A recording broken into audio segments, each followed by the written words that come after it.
Hello दोस्तों।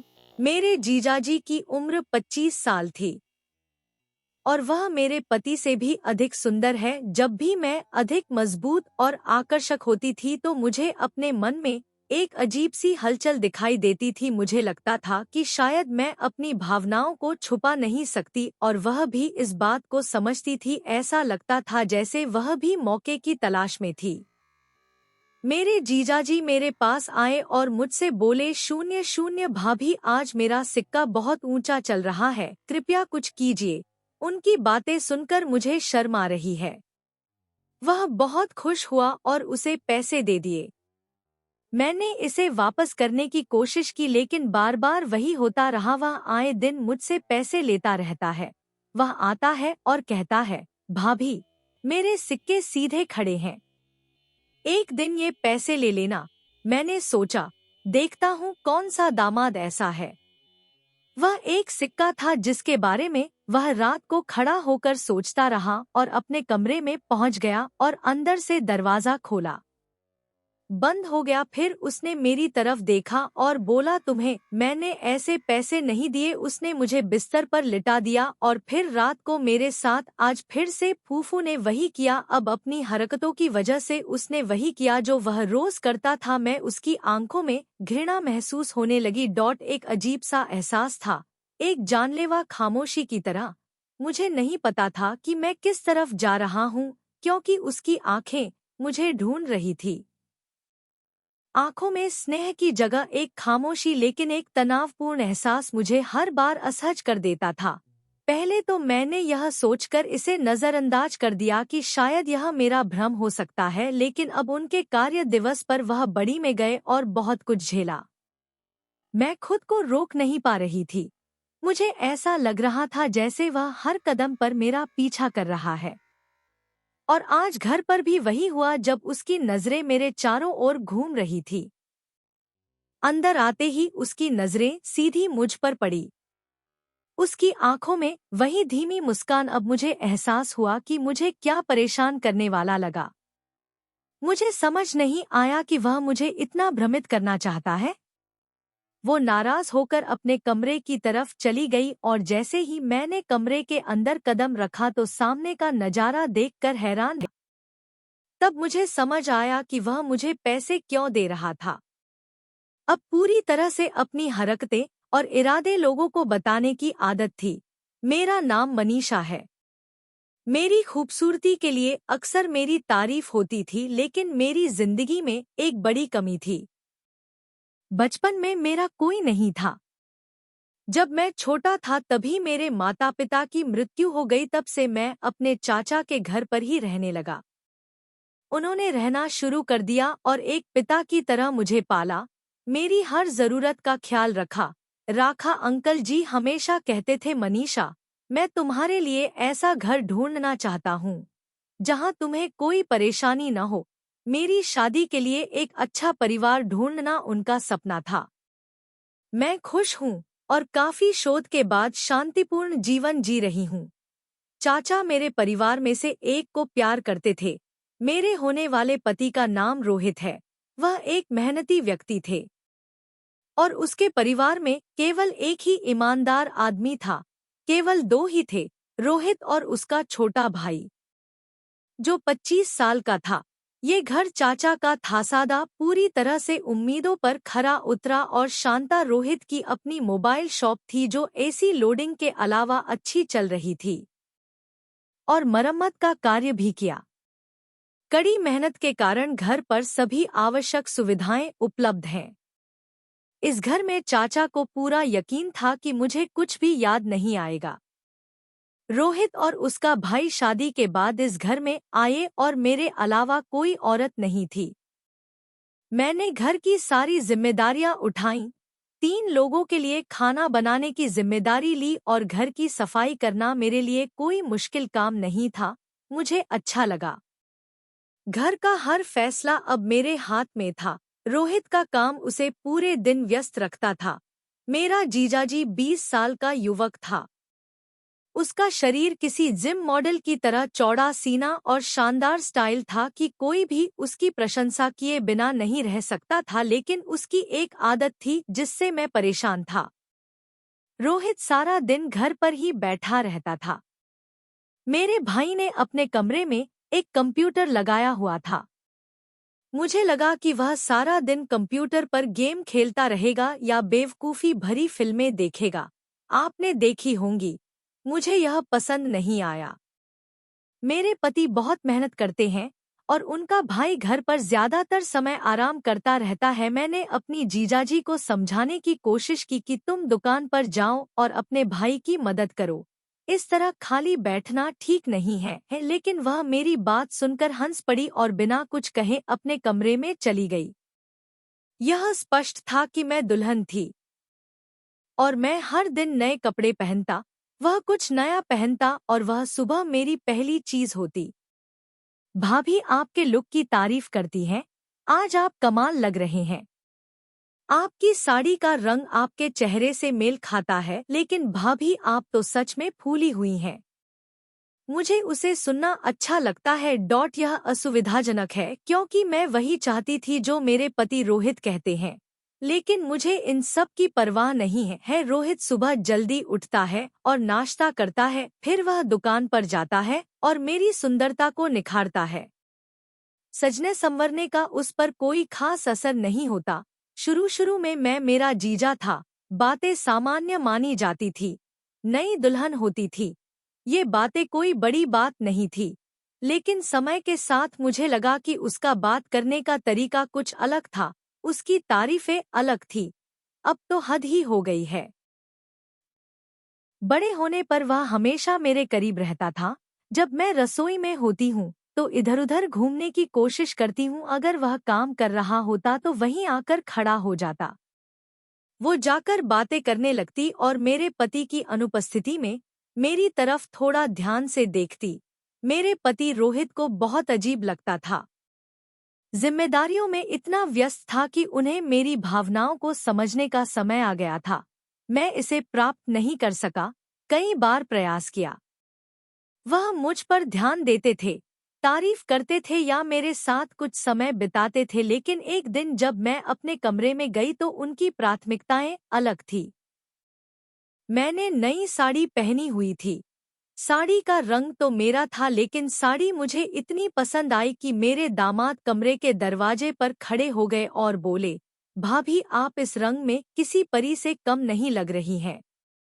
मैंने उसकी कहानी सिर्फ आपके लिए ही लिखी है नजरअंदाज कर दिया और कहा कि तुम्हारे पास कोई काम नहीं है, सारा दिन इधर-उधर घूमता रहता है। उसने मुस्कुरा कर कहा, ये मेरा चचेरा भाई है। आपकी इस अदा की तारीफ करना मेरा फर्ज है। मेरी रूह कांप गई और उसे डांटते हुए कहा कि आपकी ये बातें मेरी हालत बिल्कुल भी अच्छी नहीं है। अब मेरे पति को दूर रखना बहुत मुश्किल हो गया है। ये सब मेरी गलतफहमी है और उसके कुछ इरादे होंगे। लेकिन फिर भी मैं सहज महसूस कर रहा हूँ। मैं महसूस नहीं कर पा रहा था, समझ नहीं पा रहा था। मैं सोच रहा था कि इस समस्या से कैसे निपटा जाए।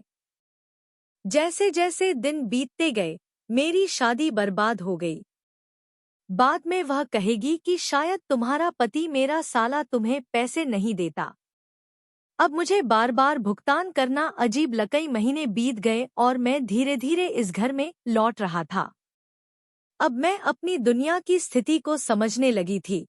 केवल मेरे पति रोहित और जीजाजी की पारिवारिक जिम्मेदारियां यहीं तक सीमित थी और मुझे अपने पति के व्यवसाय की हर चीज को संभालने की अनुमति थी पहले। लेकिन अब हालात ऐसे हैं कि अपने लिए खर्च मांगने में भी झिझक होती है। एक दिन मुझे ऐसा महसूस होने लगा कि मेरे पति ने मुझसे कहा कि मुझे जो कुछ भी दिखाई देता है वह सब अब खत्म हो गया है।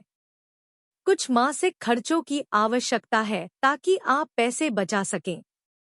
मैं निजी चीजें खरीद सकती हूँ, लेकिन मेरे पति स्पष्ट रूप से मना कर देते हैं और उनकी बातें मुझे प्रभावित करती हैं।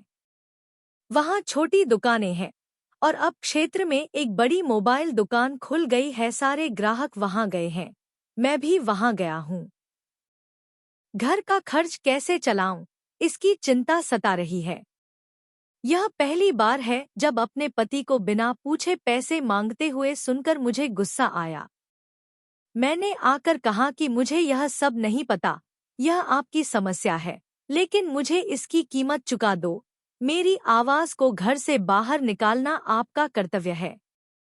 जब तुम चली गई तो मेरे पति गुस्सा हो गए और बोले कि मेरी पत्नी बनो, तुम्हारा काम मेरा साथ देना है, लेकिन तुम मुझसे ऐसे अधिकार मांग रही हो जैसे मैं कोई अजनबी हूँ। अगर तुम सिर्फ अधिकार चाहोगी तो हमारे रिश्ते का क्या होगा? यानी इतना कहकर वह कमरे से बाहर चला गया। मेरे जीजाजी सामने खड़े थे और उन्होंने इसे पूरा किया जिससे मेरी आंखों में आंसू आ गए। मुझे डर था कि वह मुझसे कुछ सवाल करेगा, लेकिन उसने कुछ नहीं कहा, चुपचाप अपने कमरे में चला गया। मैं भी उस वक्त अपनी सास के पास गई। मुझे गुस्सा आ रहा था, इतना बड़ा लड़का है लेकिन बिना कोई काम किए घर पर आराम कर रहा है। अगर पैसे कमाने लग गया तो घर नहीं चलेगा। शायद शाम तक मेरी हालत में सुधार हो जाए। पति से कहा, यह तुम्हारा छोटा भाई है, तुम इसका उपयोग कर सकते हो, लेकिन घर में दो आमदनी क्यों नहीं है? अगर हाँ तो मेरे पति ठीक हो जाएंगे। गहरी सांस लेते हुए जवाब दिया कि जब मेरे माता पिता इस दुनिया से चले गए तो मैं उनका लाडला था। जब मैं चला गया तो उसने मुझसे वादा लिया कि मैं उसका ख्याल रखूंगा और उसकी हर इच्छा पूरी करूंगा, उस पर कोई बोझ नहीं डालूंगा। अगर वह नहीं चाहता है तो मान लीजिए कि उसके माता पिता के जाने के बाद बड़े भाई ने मुझे प्रताड़ित करना शुरू कर दिया। फिर कहा कि अभी 30 साल का है, वह केवल 25 साल का है, जब वह जाएगा तो खुद कुछ काम शुरू करेगा। तुम्हें थोड़ा और जीना होगा। पति की बात सुनकर मैं नाराज हो गई और बोली कि इतने लंबे समय तक जीवित रहने में कई साल लग जाते हैं। नहीं, अगर मजबूर किया गया तो मैं कुछ देर रुक जाऊंगा। मैं इंतजार कर सकता हूँ, लेकिन मैं इतने सालों तक इस अवस्था में नहीं रह सकता। फिर भी मैं बात करता रहता हूँ, यहाँ तक कि अब अपने माता पिता के घर पर भी। मुझे खाली हाथ जाना पसंद नहीं है। मैं हमेशा सोचती हूँ कि मैं अपने पति के पास खाली हाथ क्यों जाऊं। अपनी मजबूरी और जीजाजी की बेरोजगारी के बीच मैं खुद को समझाने की कोशिश कर रही थी, लेकिन घर पर मेरे लिए यह सब एक दुस्वप्न था और मेरी व्यक्तिगत जरूरतों के लिए मुझ पर बोझ था और मुझे समझ नहीं आ रहा था कि क्यों। ऐसे हालातों से कैसे निपटा जाए और वे दिन कैसे गुजर रहे थे। तभी एक दिन मैं हैरान रह गया जब मेरे जीजाजी ने मुझे 50 लाख रुपए दिए। तो क्या तुम मुझे ये पैसे दोगे?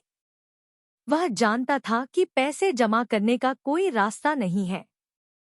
भाई से रोज रोज पैसे मांगना उसकी आदत नहीं थी और सारा पैसा उसी दिन खर्च कर दिया। एक दिन उसने मुझे पैसे देते हुए कहा, मुझे पैसे बचाने की आदत नहीं है, चुप रहो। मैंने मना कर दिया और कहा, मैं तुम्हें बताना नहीं चाहता। यदि यह आपका भाई है तो आप पैसे नहीं ले सकते। अगर उसे पता चलेगा तो वह क्या सोचेगा? भाई ने जवाब दिया, उसे पता नहीं चलेगा, बस यह पैसे रखो और जल्दी से जाने दो। यह इस बात पर निर्भर करता है कि वह यह बात किस संदर्भ में कह रहा है। वह जल्दी से कमरे में गया और ऐसे भागा जैसे उसे कोई जरूरी काम हो। मैंने नोटों को देखा और सोचा कि क्या मुझे ये पैसे रखने चाहिए या नहीं। मुझे पैसों की सख्त जरूरत थी। कुछ जरूरी चीजें ऐसी थी जिन पर मेरे पति की राय में फिजूल खर्ची थी, लेकिन वो ऐसी चीजें थी जिनकी हर आदमी को जरूरत होती है।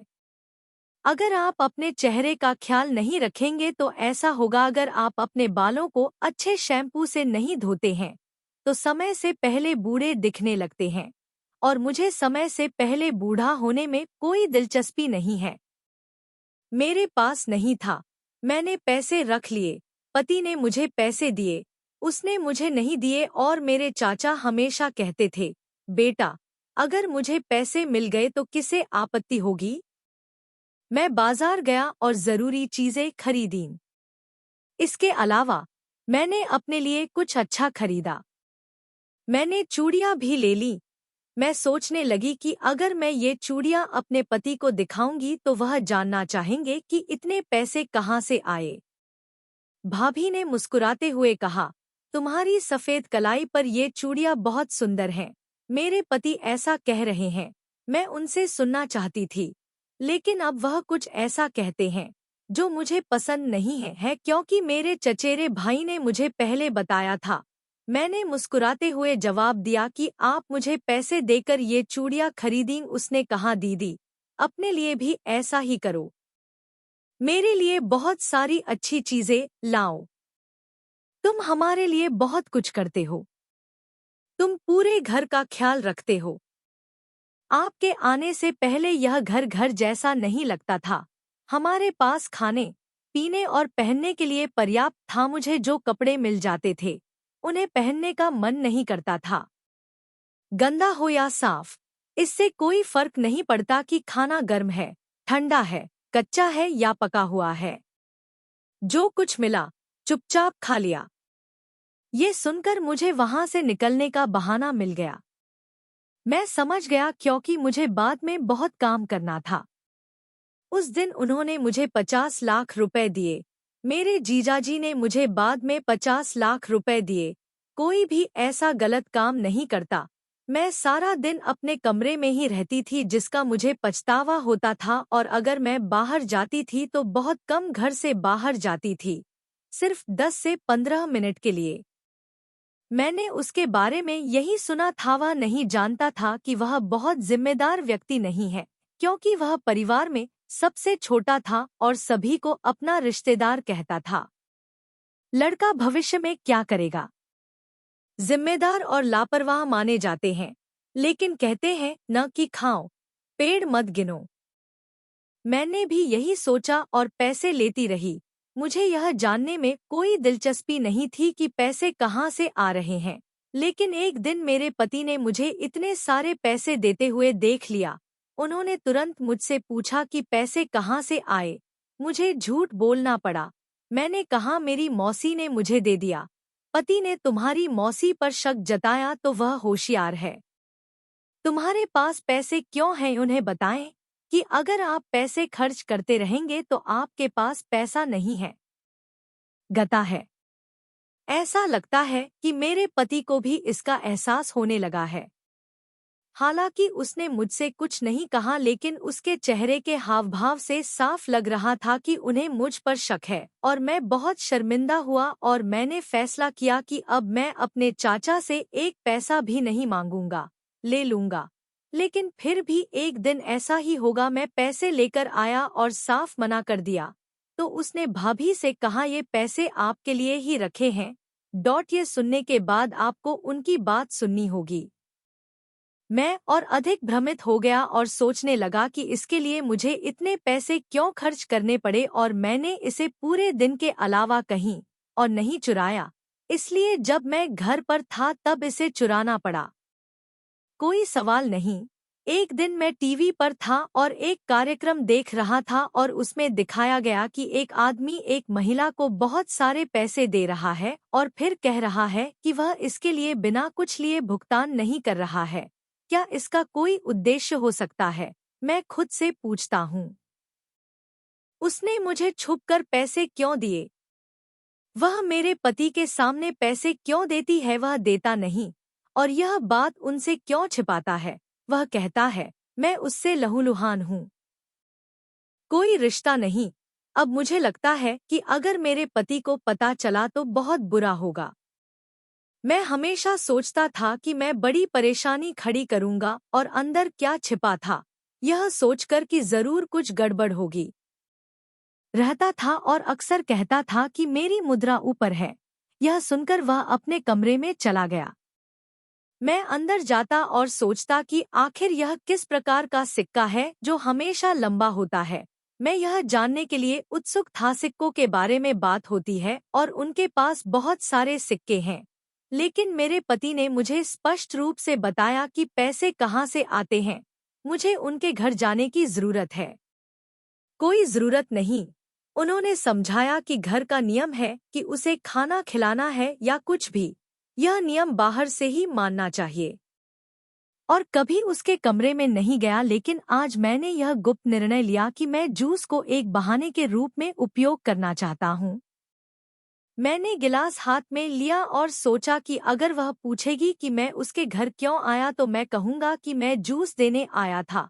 अगर कोई मुझे देखता तो मैं भी यही बहाना बना देता। इसके अलावा इस घर में हम 3 लोग रहते थे। मैं उसके कमरे में गया और देखा कि वह कंप्यूटर के सामने बैठा मुझे देख रहा है। वह चौंक गया और मैं भी उसे देखकर चौंक गई। मैंने देखा कि वह कंप्यूटर पर क्या कर रहा था और अब मुझे पता चला कि वह ऐसा कर रहा था। उसके पास घर में सारे पैसे कहाँ से आ रहे थे? मैं उसे देखते हुए क्रिप्टो करेंसी और स्टॉक मार्केट पर काम कर रहा था और मुझे आश्चर्य हुआ कि जब उसने मुझे देखा तो वह कितनी जल्दी धीमा हो गया। भाभी ने अपनी आवाज में कहा, प्लीज भैया को कुछ मत कहना। मुझे बताओ, मैं उसकी बात सुनूंगा और करीब आऊंगा। वह बैठ गया और उसकी आंखों में देखकर बोला कि तुम्हारे भाई को यह सब तुरंत पता चलना चाहिए। उन्हें समझना चाहिए कि भाई मेरा दामाद अच्छा कर रहा है, उसने कुछ भी गलत नहीं किया है। उसने इन पर पैसा कमाया है। जब भी किसी मुद्रा की दर बढ़ती है तो वह मजाक करता है कि आज मुद्रा ऊंची है, इसलिए वह मुझे सच नहीं बताना चाहता था। उसके पास इस काम से पैसे कमाने का एक बहाना था और वही पैसे उसने निकाल लिए। वह दिन में एक बार घर से निकलता था। उसने मुझसे कहा, भाभी जब तुम्हें मेरी जरूरत है तो वह अपने भाई से पैसे मांग रहा था और मैंने तुम्हें पैसे नहीं दिए तो मुझे बहुत बुरा लगा। आप पूरे घर का ख्याल रखती हैं, हमारे साथ काम करती हैं, आपकी जरूरतें पूरी करना हमारी जिम्मेदारी है। लेकिन जब भाई ने पैसे नहीं दिए तो मैंने फैसला किया कि मैं रोज पैसे दूंगी, क्योंकि तुम न केवल मेरी सास हो बल्कि माँ भी हो, जैसा कि होता है। उस दिन के बाद सब कुछ बदल गया। मेरी सास ने मुझसे यह बात कही, भाई उसे मत बताना। मैंने वादा किया था कि मैं इसके बारे में किसी को नहीं बताऊंगा, लेकिन मैंने उसकी कड़ी मेहनत की सराहना की। कहा कि आजकल ऑनलाइन पैसा कमाना कोई बुरी बात नहीं है, इससे कोई फर्क नहीं पड़ता क्योंकि हर किसी के पास घर बैठे पैसा है। मेरा वासुर उसी क्षण से विचार अर्जित कर रहा है। फिलहाल मैं उसे एक जिम्मेदार लड़के के बजाय कड़ी मेहनत करने वाले व्यक्ति के रूप में देखता हूँ और मैंने उसे एक समझदार व्यक्ति के रूप में देखना शुरू कर दिया है। फिर मुझे यह ख्याल आया कि मैं उसे अपनी बड़ी बहन मानता था और इसलिए मैं हमेशा उसके लिए एक छोटे भाई की तरह था। अगर उसे किसी चीज की जरूरत है तो उसकी हर छोटी छोटी जरूरत का ख्याल रखना शुरू कर दे। मैं बिना कुछ कहे कहूँगा कि कुछ करने से उसे आगे बढ़ने में मदद मिलेगी। कुछ देर बाद मैं उसे देखकर बहुत खुश हुई। मैंने अपने पति को उसके बारे में बताया। उसने मुझसे कहा कि मैं घर पर हूँ, लेकिन तुम्हारे भाई ने कहा कि कड़ी मेहनत करो और ऑनलाइन पैसे कमाओ। मेरे पति यह सुनकर बहुत खुश हुए। वह कहते थे कि मैं हमेशा उस पर विश्वास करती हूँ। लेकिन अब मुझे यह सुनकर अधिक खुशी हुई कि वह अपनी जिम्मेदारी समझने लगा है। दिन मेरे ससुर के घर एक बड़ा थैला लेकर आया जिसमें बहुत सारे पैसे थे और उसने मेरे पति से लाखों रुपए ले लिए। उसने कहा, भाई, जिस दिन मैंने सोचा कि मैं उस दिन से भी बड़ा कुछ हासिल करूंगा, मैं ये सारे पैसे तुम्हारे सामने रख दूंगा। वे आपके हैं, आप उनके साथ जो चाहे कर सकते हैं। वह मेरे बड़े भाई और पिता का स्थान है। बातें सुनकर मेरे पति की आंखें चमक उठीं। उसने अपने भाई को बताया कि मेरे चेहरे पर खुशी के आंसू आ गए, जिसके बाद मेरे पति ने मुझे गले लगा लिया और अपनी दुकान बेचने का फैसला किया और जो पैसे मैंने खर्च किए थे वही पैसे अपने काम पर खर्च किए। दामाद तो पहले से ही धीरे धीरे काम कर रहा था। हमारी स्थिति में सुधार होने लगा। आज हम एक बड़े घर में रहते हैं, हमारे पास अपनी कार है और अब मुझे किसी चीज की कमी नहीं है। मुझे गर्व है कि मेरे जीजाजी हमारे जीवन में बहुत महत्वपूर्ण हैं। उनकी कड़ी मेहनत और समर्पण ने एक बड़ा बदलाव लाया है। न केवल हमें आर्थिक रूप से बल्कि हमारे पारिवारिक रिश्ते को भी मजबूत किया और आज हमारा परिवार एक साथ खुश है और हमारा घर जीवन में कई बार प्यार और विश्वास से भरा है। जब हमें चुनना हो कि आरामदायक जीवन बनाए रखना है या कुछ नया आजमाना है, तो आगे बढ़ने और जोखिम लेने का प्रयास करें हमेशा एक जुआ की तरह लगता है, लेकिन अगर सही सोच और रणनीति के साथ किया जाए तो मेरा दामाद आपकी किस्मत बदल सकता है। ऐसा ही किया। उन्होंने एक ऐसी नौकरी चुनी जिसमें जोखिम था कि जब उन्होंने ऑनलाइन काम करना शुरू किया तो दूसरे लोगों को लगा कि यह सिर्फ समय की बर्बादी है, लेकिन उनकी कड़ी मेहनत और समर्पण ने साबित कर दिया कि जोखिम लेना ठीक है। काम में सफल होना नहीं, केवल अपने आप को जोखिम में डालना। पूरे परिवार के जीवन को बदलने के लिए साहस और आत्मविश्वास की आवश्यकता होती है। यह भी सच है कि हर जोखिम सफल होता है।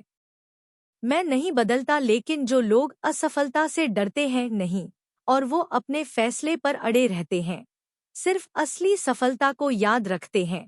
सिर्फ इंसान ही जोखिम लेने की हिम्मत रखते हैं। अगर इंसान नई कहानियां बनाता है तो दोस्तों, कैसी लगी ये आज की कहानी? अपनी राय कमेंट बॉक्स में साझा करें। अगर आपको यह कहानी पसंद आती है तो कृपया लिखें।